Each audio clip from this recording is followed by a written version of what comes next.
اعوذ باللہ من الشیطان الرجیم بسم اللہ الرحمن الرحیم السلام علیکم ورحمۃ اللہ وبرکاتہ۔ محترم سامعین، آج کی ویڈیو میں ہم بات کریں گے کہ اصحاب فیل اور لشکر ابابیل۔ قرآن مجید میں اللہ تبارک و تعالیٰ نے اس واقعے کو ذکر کیا ہے اور اللہ تبارک و تعالیٰ کے نبی حضرت محمد مصطفیٰ صلی اللہ علیہ وسلم کی پیدائش سے تقریباً 5 سال یا 55 سال پہلے کا یہ واقعہ رونما ہوا تھا۔ اصحاب فیل یمن اور حبشہ کا بادشاہ ابرہہ تھا۔ اس نے شہر صنعاء میں ایک گرجا گھر بنایا ہوا تھا جس میں وہ اپنی عبادت کیا کرتا تھا، اپنے بتوں کی عبادت کیا کرتا تھا، اور اس کی خواہش تھی کہ حج کرنے والے مکہ مکرمہ کی بجائے جب بھی وہ آئیں تو صنعاء میں آئیں اور اسی گرجا گھر کا طواف کریں اور اسی کی عبادت کریں، اور یہیں پہ حج کا میلہ بھی ہوا کرے گا۔ عرب خصوصاً قریشیوں کو یہ بات بہت ناگوار گزری، چنانچہ ایک قریش کے قبیلہ بنو کنانہ کے ایک شخص نے آپے سے بیر ہو کر صنعاء کا سفر کیا اور ابرہہ کے گرجا گھر میں داخل ہو کر پیشاب پخانہ کر دیا اور اس کے در و دیوار کو نجاست سے آلودہ کر ڈالا۔ اس حرکت پر ابرہہ بادشاہ کو بے حد غصہ آیا اور اس نے کعبہ معظمہ کو ڈھا دینے کی قسم کھا لی اور اس ارادے سے اپنا لشکر لے کر روانہ ہو گیا۔ اس لشکر میں بہت سے ہاتھی تھے اور ان کا پیش روا ایک بہت بڑا دیو ہیکر ہاتھی بھی تھا جس کا نام محمود تھا۔ ابرہہ نے اپنی فوج لے کر مکہ مکرمہ پر چڑھائی کر دی اور اہل مکہ کے سب جانوروں کو اپنے قبضے میں لے لیا، جس میں عبد المطلب کے اونٹ بھی تھے۔ یہی عبد المطلب جو کہ ہمارے پیارے پیغمبر حضرت محمد مصطفیٰ صلی اللہ علیہ وسلم کے دادا امجد بھی ہیں، خانہ کعبہ کے متولی اور اہل مکہ کے اس وقت یہ سردار بھی تھے۔ یہ بہت ہی رعبدار اور نہایت ہی باشکوہ آدمی تھے۔ یہ ابرہہ کے پاس آئے۔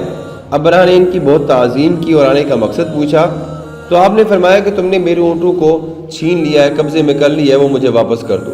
یہ سن کر ابرہہ نے کہا مجھے بڑا تعجب ہو رہا ہے کہ میں تو تمہارے کعبہ کو ڈھانے کے لیے فوج لے کر آیا ہوں، جو تمہارا اور تمہارے باپ دادا کا ایک مقدس اور محترم مقام بھی ہے۔ آپ نے اس بارے میں تو کچھ بھی نہیں کہا اور اپنے اونٹوں کا مطالبہ کر رہے ہیں۔ حضرت عبد المطلب نے فرمایا کہ میں اپنے اونٹوں کا مالک ہوں، اس لیے اونٹوں کے لیے کہہ رہا ہوں، اور کعبے کا جو مالک ہے وہ خود اس کی حفاظت فرمائے گا، اس کی کوئی فکر نہیں۔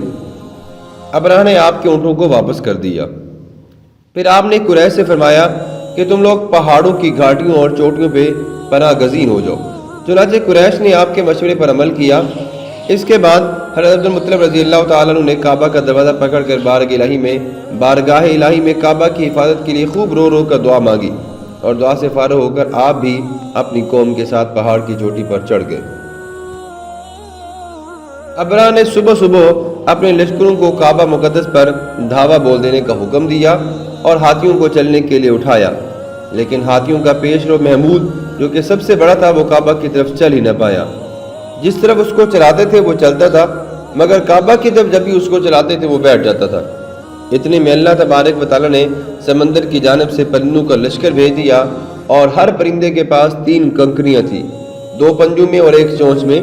ابابیلوں کے اس لشکر نے ابرہہ کی فوج پر اس زور سے سنگ باری کی کہ ابرہہ کی فوج بدحواس ہو کر بھاگنے لگی، مگر کنکریاں تو چھوٹی چھوٹی سی تھی، لیکن وہ قہر الہی کے پتھر تھے کہ پرندے جب ان کنکریوں کو گراتے تو وہ سنگیزے فیل سواروں کو جو کہ ہاتھیوں پہ سوار تھے ان کے سروں کو توڑ کر ان کے جسموں کو چیر کر ہاتھی کے بدن کو چیتے ہوئے زمین پر گرتے تھے۔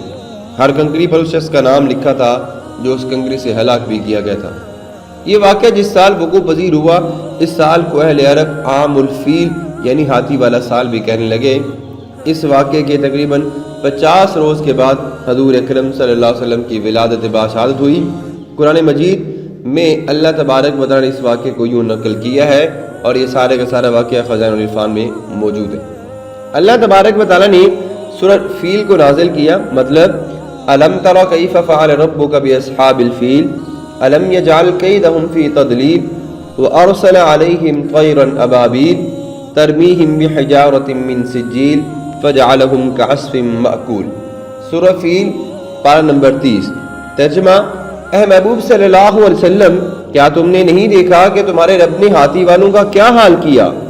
کیا ان کی خفیہ تدبیر کو تباہی میں نہ ڈال دیا گیا اور ان پر پرندوں کے لشکروں کو بھیج دیا گیا کہ انہیں کنکر کے پتھروں سے مارے تو انہیں ایسا کر ڈالا جیسے کوئی بھوس یا گھاس ہو۔